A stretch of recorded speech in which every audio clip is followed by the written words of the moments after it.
Doctor Nagasuri Venugopal సంపాదకత్వంలో వెలువడిన గాంధీయే మార్గం volume 3లో 5వ భాగం 6వ భాగం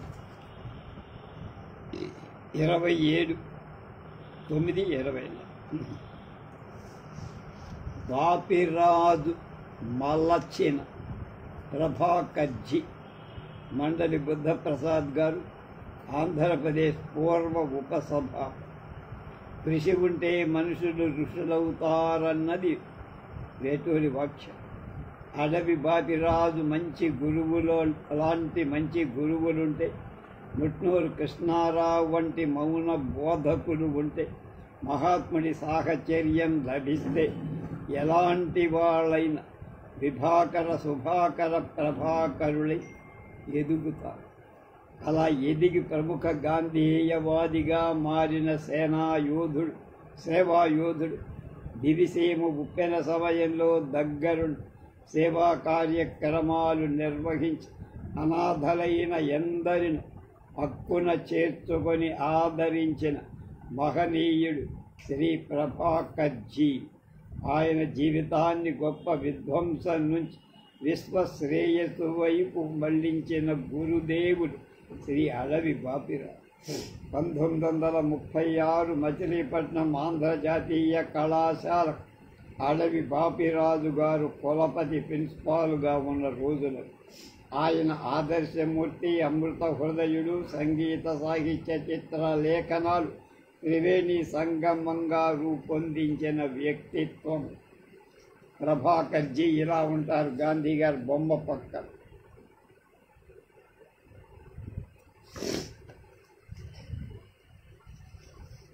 బాపిరాజు గారు ఇలా ఉన్నారు. అప్పటికే ఆయన వ్రాసిన ఉప్పొంగిపోయింది గోదావరి, తాను తెప్పంగా ఎగిసింది తిప్పున్న ఎగిసింది గోదావరి అనే పాట ఆంధ్రలోకి అందరికీ వచ్చి, లేపాక్షి బసవయ్య లేచి రావయ్య అనేటువంటి గీత తెలుగువారి నాలుకల మీద రసనాట్యం చేస్తారు. వారి నవలలు, గీసిన చిత్రాల ద్వారా ఆయన ఎంతో ప్రఖ్యాతి గడించి గాంధేయవాదిగా స్వాతంత్ర సమరంలో పాల్గొని జైలు శిక్ష అనుభవించి వచ్చారు. ఈ జాతీయ కళాశాలలోనే చదివి విద్యావేత్తగా ఎదిగి కొద్ది కాలంలోనే అదే కళాశాలకు కులపతి అయ్యారు బాపిరాజు. శిష్యుల మీద అపారమైన పుత్రవాత్సల్యం కురిపించే వాళ్ళని వారికి ప్రసిద్ధి.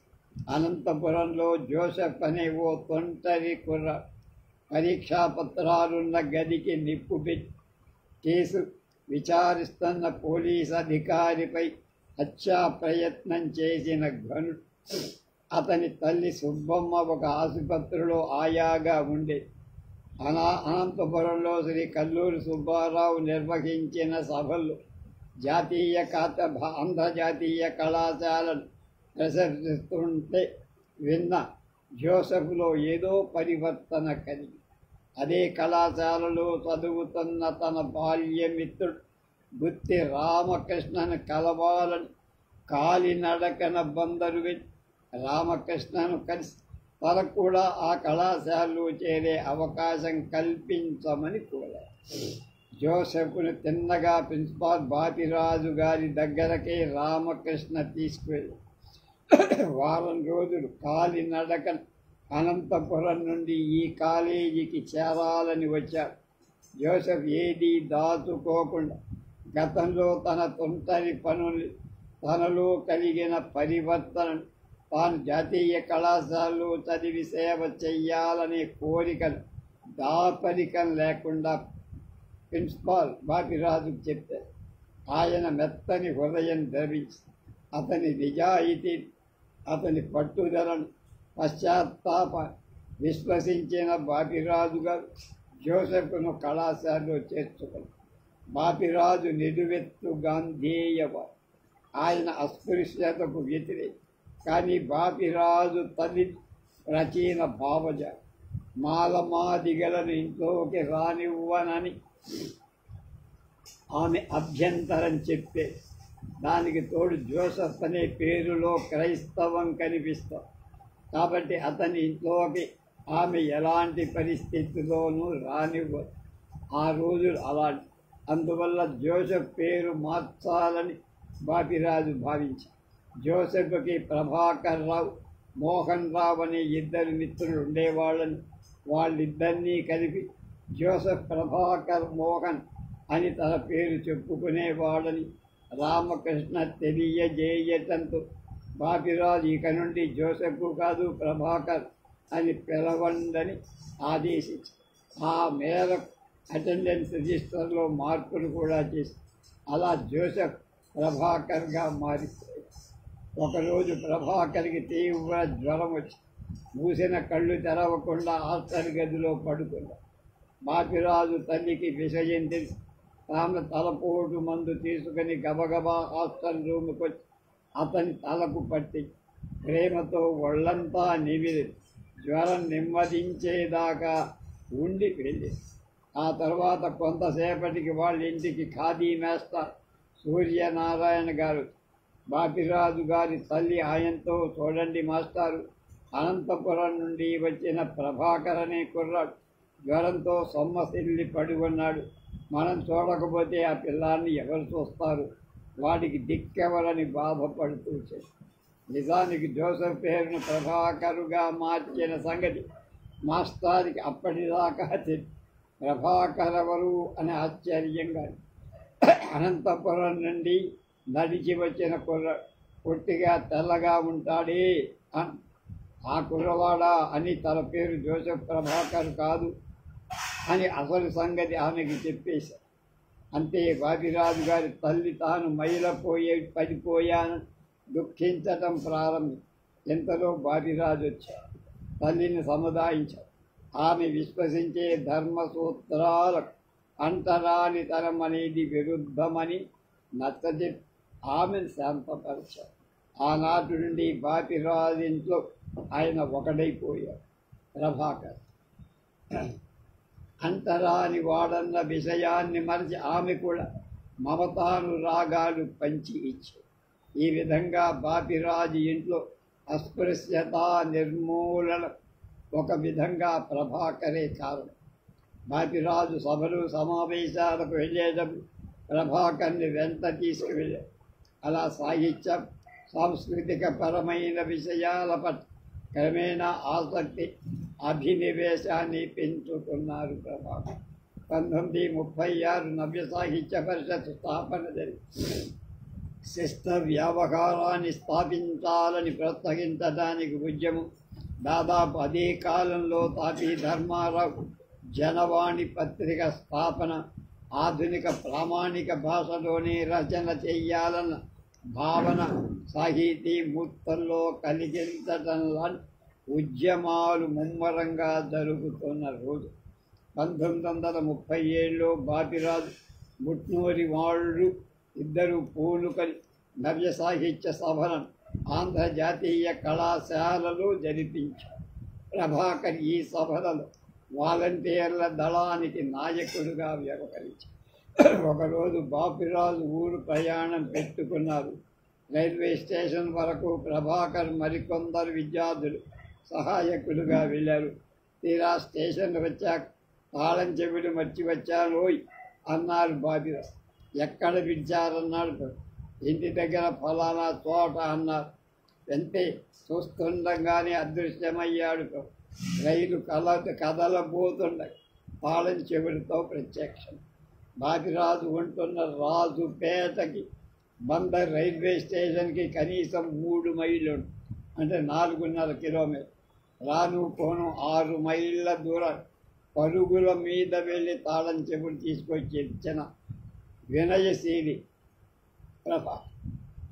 బాపిరాజు గారికి ఆశ్చర్యం. అతని విశ్రాంతి గదిలో పడుకోబెట్టి మంచినీళ్ళు ఇవ్వండి అన్నారు ఆయన గాబరా. ప్రభాకర్ మాత్రం చిరునవ్వు చెందిస్తూ నిలబడి పరుగు పందల్లో ప్రతి 7 బహుమతి నాదేనండి, గాబరా పడాల్సిన పని లేదంటూ ఆయనకు నచ్చజెప్పి రైలు ఎక్కించారు. అనంతరం అనంతపురం నుండి వచ్చిన ప్రభాకర్ బందర్లో మాట్లాడి కృష్ణా జిల్లా మాండలికాలకు అర్థమయ్యేవి. అతను మాట్లాడే పదాలు ఇక్కడి వాళ్ళకి తెలిసేవి. ఒకసారి పోక చెక్కలు దమ్మని డబ్బిచ్చి పంపితే పొయ్యిలోకి కట్టెలు తెచ్చారు. మరోసారి బాబిరాజు పదాలకు పంపుతూ ఫలానా షాపుకు దారి చెప్పి తిన్నగా వెళ్ళాను, దానికి బిరబిరానా వెళ్ళవద్దా అన్నాడు ప్రభాకర్. అనంతపురం ప్రాంతంలో తిన్నగా అంటే నెమ్మదిగా, కృష్ణా జిల్లాలో దాన్ని వేరుగా అర్థంతో ప్రయోగం. ఆ సమయంలో అక్కడున్న మహాకవి కాటేరు వెంకటేశ్వరరావు, ఇప్పుడు నువ్వన్న పదం ఏమిటి మళ్ళీ అను బిరబిరాన అని ప్రభాకర్ చెబితే, అప్పుడు బిరాన అనేది త్వరలో అనే అర్థంలో అక్కడ వాడతారని అర్థమైంది. రాయలసీమ మాండలిక పదాలు ఆ విధంగా బాపిరాజుకి కాటూరికి పరిచయం కలిగించిన వాడు ప్రభాకర్. అడవి బాపిరాజు ప్రిన్సిపాల్ అయితే కాటూరి వెంకటేశ్వరరావు గారి తెలుగు బోధకుడు. ఇద్దరికీ శిష్యుడిగా ప్రభాకర్ తన జీవితాన్ని ఉన్నత భావాలను తీర్చిదిద్దుకున్న వారికి అభిమాన పాత్రుడై తెలుగు, సంస్కృతం, హిందీ, ఇంగ్లీష్ భాషా సాహిత్యాలు చక్కని పరిచయం సంపాదించుకుని గ్రామ పునర్నిర్మాణ కార్యక్రమం ప్రత్యేక శిక్ష పొందారు. వడుకు నూరి తీయడం పరిశ్రమలో ప్రావీణ్యం సాధించి కాలేజీ కాంగ్రెస్ వాలంటీర్ దళాన్ని కెప్టెన్ అయ్యారు. బాల భటోద్యమ స్కౌట్లో చురుగ్గా ఆంధ్రజాతీయ కళాశాలలు వార్ధా విద్యా విధానాన్ని అడివి బాపిరాజు ప్రవేశింపు గాంధీ మహాత్ముని ఆకాంక్ష మేరకు చేతి పనుల ద్వారా విద్య నేర్పే విధానాన్ని ఆంధ్రలో మొదటిసారిగా బాపిరాజే ప్రారంభించి అప్పటి వరకు సాంఘిక సేవా శిక్షణ భాగంలో ఉన్న ప్రభాకర్ని గాంధీజీ ప్రతిపాదించి బేసిక విద్యా విధానానికి ఎంపిక చేసి బందర్ జాతీయ కళాశాలకు ఎందరో ప్రముఖులు వచ్చేవారు. 1936లో ఆంధ్ర విశ్వవిద్యాలయాన్ని ఉపకులపతి వైస్ ఛాన్సలర్గా పనిచేస్తున్న సర్వేపల్లి ఆక్స్ఫర్డ్ విశ్వవిద్యాలయం ప్రతిష్టాత్మకమైన ఆచార్య పదవి ఇచ్చిన సందర్భాలు బాపిరాజు ఆయన్ను ఆంధ్రజాతీయ కళాశాలకు ఆహ్వానించి పాదాలు కడిగి సంప్రదాయ పద్ధతిలో స్వాగత సత్కారాలు చేసి వారి పట్ల తన భక్తిని చాటుకున్నారు. తాను చిత్రించిన హిమాలయ పర్వతాల చిత్రాన్ని రాధాకృష్ణన్కి బహుమతిగా ఇచ్చి ఈ సభలో తన సందేశంలో భాగంగా ఆ చిత్ర ప్రాశస్త్యాన్ని ప్రదర్శిస్తూ రాధాకృష్ణన్ మానవ జీవితానికి హిమాలయ రశ్మిలోని ఆ శ్వేత పద్మం ఒక గుణపాఠం చెబుతారు. హిమాలయ సందేశం ఇచ్చే అమూల్ దక్షిణ హస్తాన జ్ఞానముద్రలోని తేజస్సుల జ్ఞాన సంపన్నుడై మనుషుడు జీవితాన్ని నడప బురదలోంచి జన్మించిన ఆ ధవళ పద్మం శాంత స్వరూపమై సువాసనలు వెదజల్లు ఆకాశంలో ప్రఫుల్లమవుతున్నది. మన చుట్టూ ఎంత పంకిలం ఉన్నప్పటికీ పడదు. ఆ పంకిలంలోని మంచిని మనం బలంగా స్వీకరిస్తూ ఆ పంకిలానికి అంటకుండా మన జీవితాన్ని దైవాభిముఖం చేసుకొని మానవ సేవ చేస్తూ దివ్య శాంతిని పొందాలి అని సాగింది ఆయన ప్రసంగం. రాధాకృష్ణ పండితుడి ప్రబోధం ప్రభాకర్ హృదయాన్ని గట్టిగా తాకి ప్రతి వాక్యము తన గురించి చెప్పినట్టే అనిపించి పంకిలమైన జీవితాన్ని ఇప్పటి వరకు గడిపాలని పరిసిద్ధి చేసుకొని పరివర్తనతో మానవ సేవకు అంకితంగా జీవించాలని ఒక గట్టి నిర్ణయం తీసుకున్నాడు. ఆ క్షణంలో ప్రభాకర్ తన గురువు చిత్రించిన హిమాలయ చిత్రం అంతరాత్మ రాధాకృష్ణ పండితు ఆవిష్కరించడం వల్ల గురువు గొప్పతనం అతనికి పూర్తిగా అర్థమై తర్వాత బందర్ పెను తుఫాను గురై కకావికలమైపోయి గాలివాన కొంచెం తగ్గుముఖం పట్టాక మనసాగక బీదాబిక్కి ఉండే ప్రాంతాల వైపు బయలుదేరారు. కూలిన ఇళ్ళు లేచిపోయిన కైకప్పులు కూలిన చెట్టు ప్రజల దీనారావాలతో కొనారిల్లిపోతుంది. దారిలో ఒక పెద్ద చెట్టు పడిపోయింది. దాని కింద నుండి ఎవరో స్త్రీ మూలుగు సన్నగా వినపడి ప్రభాకర్ చెట్టు కొమ్మలు విరుచుకుంటూ దారి చేసుకొని దూరి ఆ మూలిగే మనిషిని జాగ్రత్తగా బయటికి తీశారు. ఆమె పండు మొసలి బయటకి తెచ్చిన కాసేపటికే ఆమె చనిపోయింది. ప్రభాకర్ హతాశుడయ్య ఆ దీనురాలి అంత్యక్రియలు దగ్గరుండి తానే జరిపారు. అప్పటి నుంచి ఆర్తజన సేవకుడిగా జన సేవనే పరమావధిగా పెట్టుకొని పనిచేయటం. ప్రభాకర్లు వచ్చిన పరివర్తన ప్రకాశించిన మానవత్వాలను గమనించిన బాపిరాజు అమృత హృదయం అమితానంద భరితం. శిష్యుణ్ణి అక్కున చేర్చుకొని మనసారా ఆశీర్వది. అలా బందర్ జాతీయ కళాశాల 3 ఏళ్లు గడిచి సేవాగ్రం ఆశ్రమం నుండి వాల్మీ గాంధీజీ నూతన విద్యా విధానం సందర్భం ఖాదీ పరిశ్రమ బోధన కోసం జాతీయ కళాశాల ప్రముఖ సంఘ సేవకు వల్లభజీ ఆర్య నాయకం శ్రీమతి ఆశాదేవి వచ్చి వారి ద్వారా సేవాగ్రాం విశేషాలు విని తాను కూడా సేవాగ్రాం వెళ్ళాలని ప్రభాకర్జీ గట్టిగా అనిపించి అది మామూలు కోరిక కాదు, దృఢ నిర్ణయం. గురుదేవులు బాపిరాజు దగ్గర తన కోరికను చెప్పారు. ప్రభాకర్ బాపిరాజు భోగరాజ్ పట్టాభి సీతారామయ్యను సంప్రదించి ఆయన సిఫార్సుతో సేవాగ్రాం వెళ్ళమని సలహా ఇచ్చి ప్రభాకర్ విని పట్టాభిని కలిసి పట్టాభిని గురించి అనంతపురంలో వినిపించారు. నీవు ఒక పెద్ద రౌడీవని తెలుసుకున్నా, నిన్ను గాంధీ ఆశ్రమానికి సిఫారు చేసి పంపితే నా పరువు ఏమైనా ఉంటుందా అని నిర్మోగమాటంగా చెయ్యనని చెప్పేసి ప్రభాకర్ తిరిగి గురుదేవుడి దగ్గరకు వచ్చి మెత్తుకొని అప్పుడు బాపిరాజు కరుణతో సేవాగ్రం సమీపాన్ని మగల్వాడిలో ఉన్న జేసీ కుమరప్ప ఆశ్రమం వాళ్ళకి నేను ఉత్తరం రాసిస్తా, అక్కడికి వెళ్ళి ఆ తర్వాత సేవాగ్రం ఆశ్రమంలో చేరడానికి ప్రయత్నించు అన్నారు. జేసీ కుమారప్ప నిర్వహిస్తున్న ఖాదీ గ్రామ పరిశ్రమ శిక్షణ కేంద్రంలో చేరడానికి ప్రభాకర్ అనుమతి పొందారు. 6 నెలల పాటు ఎంతో దీక్షగా శిక్షణ పొందాడు. శిక్షణ పూర్తయ్యాక గురువుని కలిసి సేవాగ్రామంలో ఉండే అవకాశం కల్పించమని అర్థించాడు. కుమారప్ప సేవాగ్రామం వాళ్ళకి లేఖ రాసిచ్చాడు. అది తీసుకొని సేవాగ్రామ ఆశ్రమానికి అక్కడి నిర్వాహకులను కలిశారు. వాళ్ళు ఇతని గత చరిత్ర తెలిస్తే గాంధీ ఒప్పుకోరంటూ నిరోధించి జరిగింది జరిగినట్టు సత్యాన్ని దాయకుండా చెప్పడం నా విధి, చెప్పకుండా దాయటమే అపరాధం. ఆ పైన మహాత్ముడి దయ అన్నాడు ప్రభ.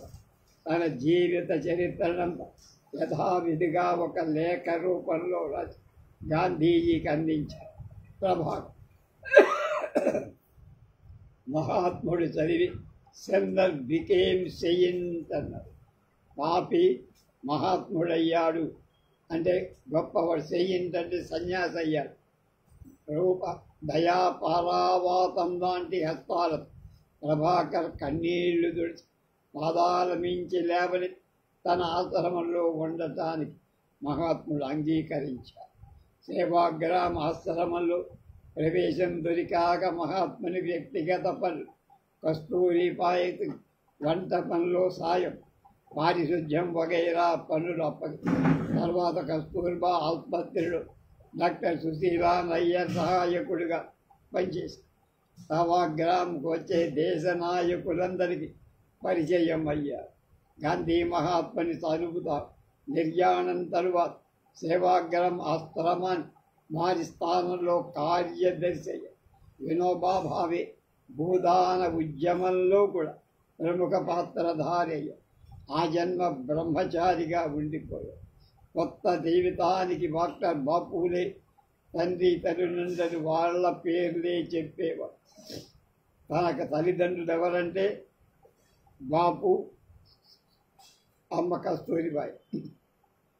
గాంధీజీ ప్రబోధించిన నిర్మాణ కార్యక్రమానికి జీవితాన్ని అంకితం చేశారు. అలా ప్రభాకర్ అనే మామూలు మనిషి ప్రభాకర్ జీ అయ్యారు. ఆశ్రమవాసులకు బాయీజీ అయ్యారు. ప్రభాకర్ జీ ఋషితల్యు మానవాళి పట్ల అవ్యాజ అనురాగం కలవాడు. కారణజన్ముడైన ఒక గురువు దొరికితే కళకు బోయ కూడా కవి కోకిలగా మారటానికి ప్రభాకర్ జీయే ఒక్క సాక్షి, జీవితం సాక్షి. అడవి బాపిరాజు ఆదరణ ఒక మనీషిగా మార్చేసి 1977 దివిసేవ ఉప్పెనలో ప్రభాకర్ జీ సేవలు మహోన్నతమై వారి చివరి సంవత్సరాలలో వారితో సన్నిహితంగా గడిపే అవకాశం నాకు కలిగిందంటున్నాడు బుద్ధప్రసాద్ గారు. ప్రభాకర్ జీ స్వయంగా నాతో చెప్పిన అంశాలు, అలాగే ఆయన సహాధ్యుడై గుత్తి రామకృష్ణ, ఓట్ల కొండయ్యలు చెప్పిన అంశాలు ఈ వ్యాస రచనకు తోడ్పడి బాపిరాజు ప్రభాకర్ తైలవర్ణ చిత్రాన్ని వేశారని, అది భీమవరంలో ఉందని గూడూరి నమశివాయ గారు చెప్పారు. గూడూరి నమశివాయ సాహితీవేత్త, ఆయుర్వేద వైద్యుడు వెదవాడు. ఆయన తండ్రి వియ్యన్నతో బాపిరాజుకు స్నేహం. ఎవరొచ్చినా సాహితీ పరులంతా కూడా ఆయన దగ్గరే, నమశివాయ గారి దగ్గరే ఉండేవాడు. అంత సాన్నిహిత్యం ఉండేది.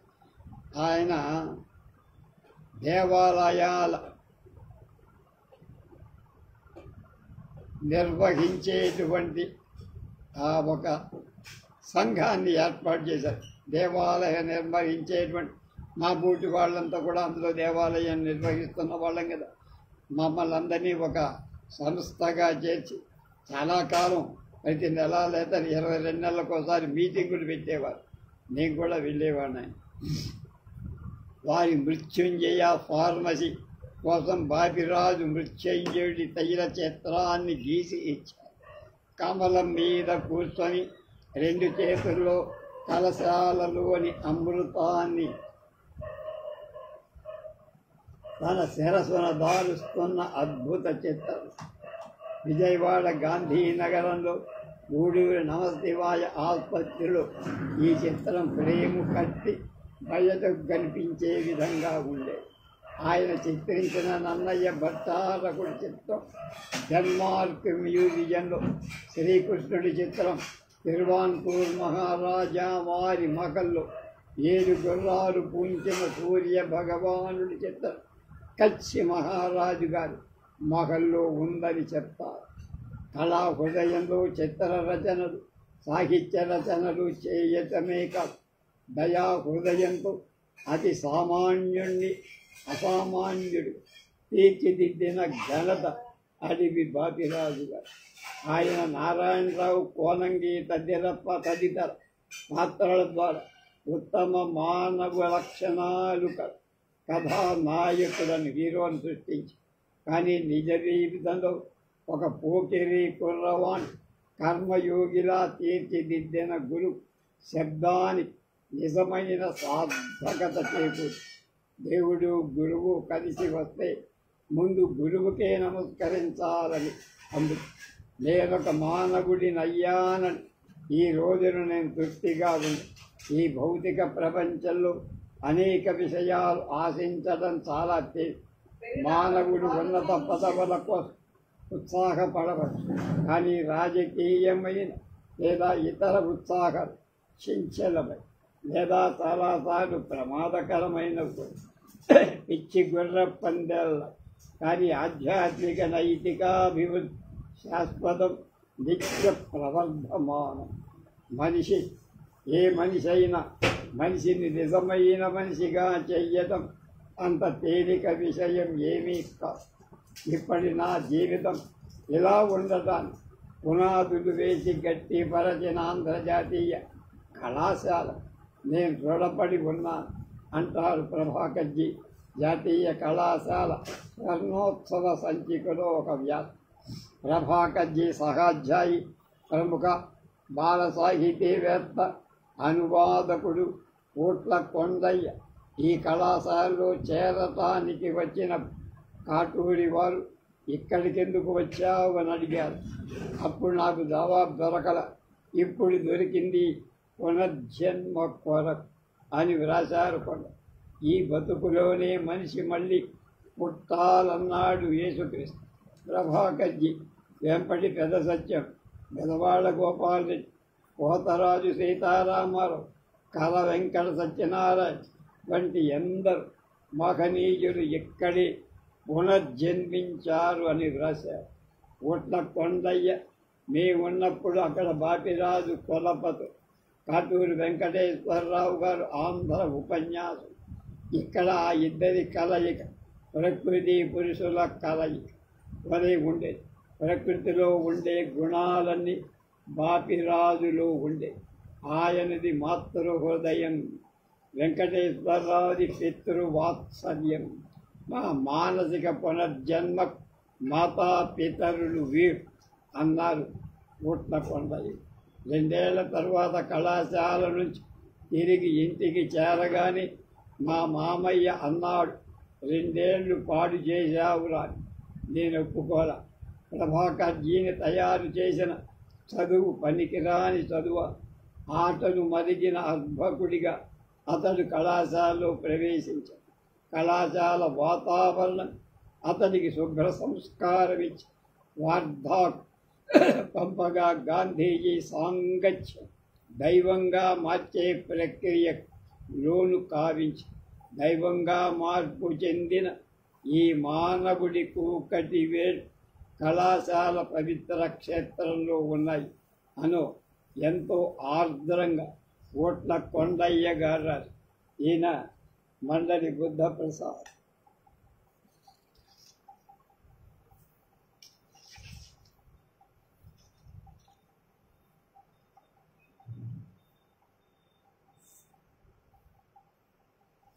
పొట్టి శ్రీరాముడు తోడు నీడ ఎన్ఆర్ గుప్తా అని డాక్టర్ నాగసూరి వేణుగోపాల్ ఒక వ్యాసం.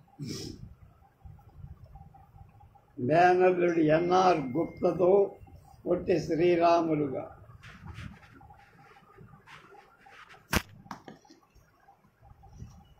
పొట్టి శ్రీరాములు మద్రాసు రాజధానిగా గల ఆంధ్ర రాష్ట్రం కావాలని 1952 అక్టోబర్ 19 నుంచి అదే ఏడాది డిసెంబర్ 15 దాకా నిరాహార దీక్ష చేసి తనువు సాధించారు. తత్ఫలితంగా 53 అక్టోబర్ 1 ఆంధ్ర రాష్ట్రం మద్రాసు లేకుండా ఏర్పడి చాలా భాషా ప్రయుక్త రాష్ట్రాలు 1956 నవంబర్ 1 ఏర్పడి. నిజానికి పొట్టి శ్రీరాములు ఈ దీక్షకు ముందు 4 నిరాహార దీక్షలు చేశారు. హరిజన దేవాలయ ప్రవేశం గురించి, హరిజనుల అభ్యున్నతి గురించి చేసిన విషయం దాదాపు అందరూ మర్చిపోయారు. ఇవే విధంగా మద్రాసులో ముడిపడిన ఎంతో చరిత్ర కూడా మద్రాసుతో పాటు మనం కూడా మర్చిపోయాం అని కూడా వినిపిస్తుంది. ఈ సంగతి చదవండి. గాంధీజీ అహింసా సిద్ధాంతాన్ని కూడా పొట్టి శ్రీరాములు గారు నిర్దుష్టంగా అవగాహన చేసుకున్నారు. అందుకు ఒక దృష్టాంతం కూడా బలంగా ఉంది. సబర్మతి ఆశ్రమంలో ఒకసారి 2.5 అడుగుల కొడుకు గల నాగుబాబు పొట్టి శ్రీరాములు అతని మేనల్లుడు ఎన్ఆర్ గుప్తా కలిసి ఉన్న ఆశ్రమం కాటేజీ దగ్గర తిరుగుతూ కనిపించి ఆశ్రమంలో కొత్తగా చేరినవాడు రాళ్లతో కొట్టగా అది 2 ముక్కలు. ఒక భాగం అవతల ఊడిపడి పలకగా ఉన్న భాగం ముందు భాగం బాధతో గిలగిలకు. అప్పుడు పొట్టి శ్రీరాముడు దాని బాధ చూడలేక తన మేనల్లుడి చేత దాన్ని చంపించాడు. కొందరు ఆశ్రమవాసులు ఎందుకు అభ్యంతరం చెప్పారు. ఒక ప్రాణిని చంపడం ఆశ్రమ నియమాళికి విరుద్ధమనిగా. సాయంత్రం సామూహిక ప్రార్థనా సమయంలో గాంధీజీ దృష్టికి తీసుకెళ్ళారు. గాంధీజీ సావధానంగా విన్నారు. అప్పుడు పొట్టి శ్రీరాముడు అహింసా సిద్ధాంతానికి అనుగుణంగానే తాను ఆ పని చేసినట్టు చెప్పారు. ఆ మాటలు విన్న గాంధీ తన వెనకటి అనుభవాన్ని గుర్తు చేసుకుంటూ ఇలా అన్నారు. కొన్ని రోజుల కిందట ఆశ్రమంలో ఒక ఆవు దూడ అనారోగ్యంతో బాధపడసాగి దానికి చికిత్స కూడా చేశాం. వైద్యుడది బతికే అవకాశం ఏమాత్రం లేదని చెప్పి క్రమంగా దాని బాధ ఎక్కువ, మెడ తిప్పటానికి కూడా వీలు లేక తన్నుకుంటాం. ఈ స్థితిలో దాన్ని చంపటమే దాని బాధ విముక్తికి మార్గం అనిపించి ఆ విధంగా చేయటమే నాకు మానవత్వం అనితో ఆ సంఘటన చెప్పి గాంధీజీ పొట్టి శ్రీరాముల గారి చర్యను సమర్థించి అదే సమయంలో శ్రీరాములు తన సిద్ధాంతాన్ని త్రికరణ శుద్ధిగా ఆచరించే ఉత్తమ శిష్యుడని గ్రహించి సంతోషం. అప్పుడు నిజమైన అహింసను గూర్చి గాంధీ మాట్లాడారు. ఈ అంశాన్ని తర్వాత హరిజన్ పత్రికలో ఎవరైనా సమయోచితంగా అహింసల స్వరూపాన్ని ఆత్మసాక్షిగా నిర్ణయించుకోవడం, ఈ విషయంలో సిగ్గుపడాల్సిందే లేదు, ఎవరికి భయపడాల్సింది లేదు. ఈ ఉటంకింపు డాక్టర్ బాదం శ్రీరాములు 1992లో వెలువరించిన పరిశోధనా గ్రంథం అమరజీవి పొట్టి శ్రీరాములు జీవిత చరిత్ర నుండి 37-38 పేజీలు గాంధీజీ భావనల రీత్యా హింస అహింస మధ్య తేడా వివరించే సందర్భంలో ఖచ్చితంగా ఈ విషయం పేర్కొనేంత ముఖ్యం.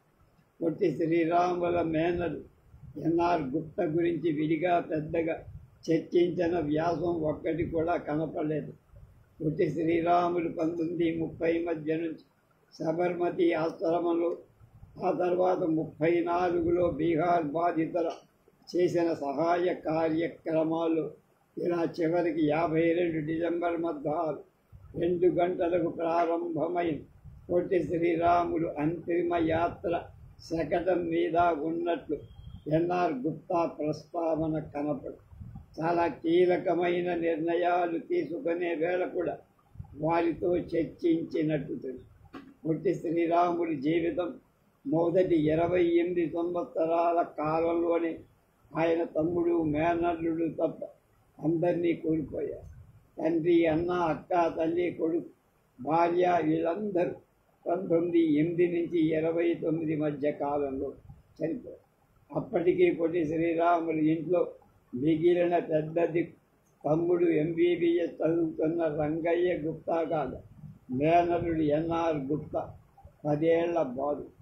ఈ క్షణం నుంచి తనకు పొట్టి శ్రీరాముల ప్రస్తావన వచ్చినంతకాలం ఏదో సందర్భంగా ఈ గుప్తా గురించి వినపడుతుంది. పొట్టి శ్రీరాముల మేనరుడు ఎన్ఆర్ గుప్తాకు వయస్సులో 14 సంవత్సరాల తేడా, కానీ కుమారుడికి మించిన తోడు కాదు. నరసింహ రోసయ్య గుప్తా అని పూర్తి పేరు కాగా ఆయన ఎన్ఆర్ గుప్తా నరసింహ రోసయ్యను. అది తొలుత కొంతకాలం ఉత్తర భారతదేశంలో ఉండడం ఈ పేరు అలా స్థిరపడి ఉంటుంది. పొట్టి శ్రీరాములు అక్క గురమ్మ ఎన్ఆర్ గుప్తా కావలి దగ్గర ఓ గ్రామానికి చెందిన ఎల్లంపల్లి రోసయ్య 1914 అక్టోబర్ 18న జన్మించిన గుప్తా తన 2.5 సంవత్సరాల వయస్సు తల్లి గురమ్మ కనిమూసి తండ్రి రోసయ్య మరో పెళ్లి చేసుకోవడంతో గుప్తా అమ్మమ్మ మహాలక్ష్మి దగ్గర మద్రాసు చేరారు. అమ్మమ్మ కూడా 28లో మరణించాక కొంతకాలం మద్రాసులో రంగయ్యతో 30 ఏప్రిల్ 16 రైల్వే ఉద్యోగాన్ని పొట్టి శ్రీరాములు గారు వదిలేసి గాంధీజీ శిష్యుడిగా సబర్మతిలో చేర్చారు. ఆ సమయంలో గుప్తా తోడుగా ఉన్నారు. ఆ కాలంలో జరిగిన సంఘటన గురించే మొదట్లో మనం చెప్తాం. ఎన్ఆర్ గుప్తా గురించి ప్రత్యేకంగా ఎటువంటి రెఫరెన్సులు లేవని ఇదివరకే చెప్పారు. ఎన్ఆర్ గుప్తా గారి పెద్ద కుమార్ 81 సంవత్సరాల శ్రీమతి తంగుడు రేవతిని 2023 జూలై నెలలో హైదరాబాదులో ఈ రచయిత నాగసూరి కలిశారు. అలాగే రెండవ కుమార్తె అనురాధని కూడా కలిశారు. వీళ్ళిద్దరూ ఇచ్చిన సమాచారం ఆధారంగా ఎన్ఆర్ గుప్తా జీవిత విశేషం క్లుప్తంగా కేవలం వారి జ్ఞాపకాల ఆధారంగా పోగు చేసుకున్నారు. అపురూపమైన ఫోటోలు కూడా నాకు ఇచ్చారు. అందులో ఒక ఫోటో ముందులొచ్చే ఎన్ఆర్ గుప్తా చదువు 8వ తరగతితో ఆగిపోయింది. అది అమ్మమ్మ కన్నుమూయటంతో వచ్చిన సమస్య. తర్వాత పొట్టి శ్రీరాములు సహచరుడిగా మారారు. ఎన్ఆర్ గుప్తా మొదటి వివాహం కరూర్ ప్రాంతానికి చెందిన అనంతలక్ష్మితో ఎప్పుడు జరిగిందో ఖచ్చితంగా తేదీ లేదు, కానీ 41లో మొదటి కూతురు జన్మింది. 1942 రేవతి జన్మి. స్వాతంత్రోద్యమ సమయంలో గుప్తతో పాటు భార్య అనంతలక్ష్మి కూడా జైలు పాలైన సందర్భాలున్నాయి. కనుక కుమార్తె రేవతి అనంతలక్ష్మి సోదరుడి దగ్గర పెరిగారు. అప్పటి కాలంలో స్వాతంత్ర సమర యోధులు ఇళ్ళు వాకిళ్ళు ఉండేవి కావు. ఎప్పుడు ఉద్యమంలో పాల్గొవాలో, ఎప్పుడు జైలు పాలవ్వాలో తెలిసేది కాదు. అందువల్ల కుమార్తె అక్కడ పెరగటం వల్ల ఆ దంపతులు ఉద్యమంలో పాల్గొవడం తేలికైంది.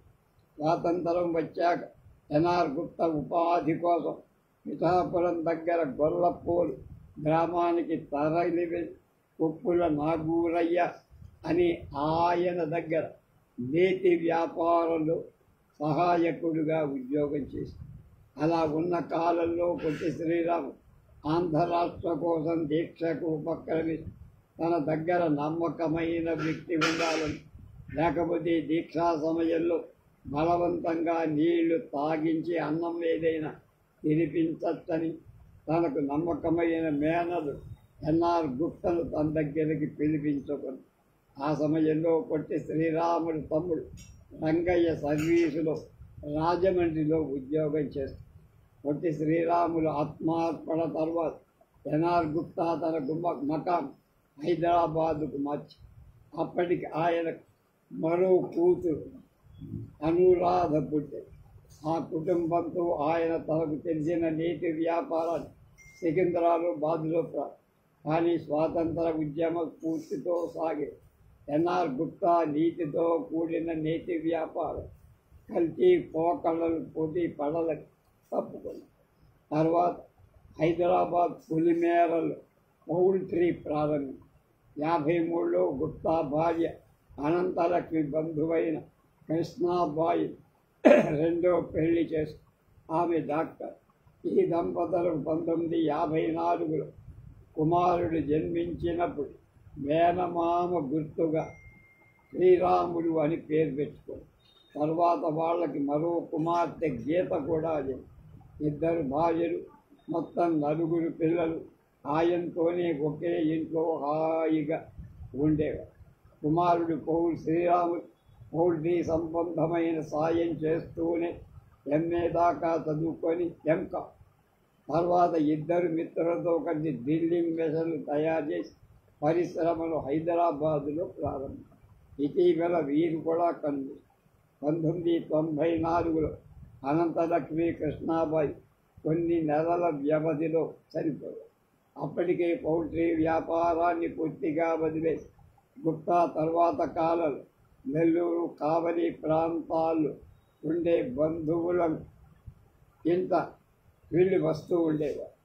93 నవంబర్ 26 కావలిలో బంధువుల ఇంట్లో చనిపోయారు. నిజానికి ఆయన ఆరోగ్యం బాగానే ఉండేది. అంతకుముందు పక్షపాతం సోకి ఒకసారి వచ్చినా చాలా త్వరగానే కోలుకుంది. ఎందుకంటే ఆయన పొట్టి శ్రీరాములతో పాటు ఆశ్రమ జీవితాన్ని గడిపిన ఆరోగ్యకర వ్యక్తి కూడా. 1946లో దక్షిణ భారత హిందీ ప్రచార సభ రజతోత్సవ మద్రాసులో జరిగిన సమావేశాల్లో గాంధీజీ అధ్యక్షతన వహించిన సమయంలో ఒక గొప్ప మాట పొట్టి శ్రీరాములు గురించి గాంధీ అన్నారు. ఏమిటంటే, పొట్టి శ్రీరాముల వంటి నిస్వార్థపరుడే 10-12 మంది దేశభక్తులుంటే దేశ స్వాతంత్రం ఎప్పుడో వచ్చి ఉండేది. ఇది 1956 1వ తేదీ డెక్కన్ క్రానికల్ ఆంగ్ల పత్రికలో పరిచరితం. ఎన్ఆర్ గుప్తతో చేసినవో ఇంటర్వ్యూలో ఈ విషయం అన్నట్టు నమోదై ఆ రకంగా పొట్టి శ్రీరాములు అనుచరుడుగా, ఆయన మేనరుడు స్వాతంత్ర సమర యోధుడుగా ఎన్ఆర్ గుప్తా ధన్యుడు.